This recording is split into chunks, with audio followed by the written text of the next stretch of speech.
Bəzən səssizlik danışır, bəzən sözlər heç bir şey demir. Bir yol gedirəm, sonu görünmür. Addımlarımda sənin kölgən sürünür. Əllərim boş ama içim dolu.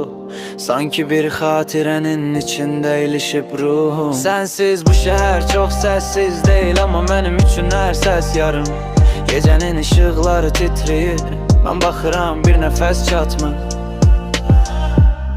Biraz qal, biraz dinlə, ritim bizi yaparsın ora. Beat dəyişir, trapı ufa yarası vibe, dərin wait bas girir. Bir vaxt var idi, hər şey səndə bitirdi. İndi hər şey səndən sonra başlayır, adım bir not kimidir. Oxunanda içim yanır, susanda donur. Külək məni aparır, sənsiz küçələrdə hər addımda bir kaş yatır. Bəzən fikirləşirəm, səni sevməsəydim bəlkə bu qədər diri olmazdım içimdə. Əlini uzat, toxunmasan da mən hiss edirəm səni uzaqdan. Bir sözlədir ritmə, ritim dönür xatirəyə. Bir mixin içində ilişib qalmışam. Sanki hər drop səni gətirir yenidən. Hər misra səni yazır, amma səni çağırmaqdan qorxuram. Çünki gəlməsən bu səssizlik partlayar. Bir səs qalır, bir nəfəs, bir də baxışlarının kölgəsi.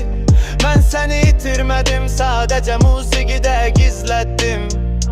Əgər bir gün eşitsəm bu səsi bil ki o sənsiz yazılıb.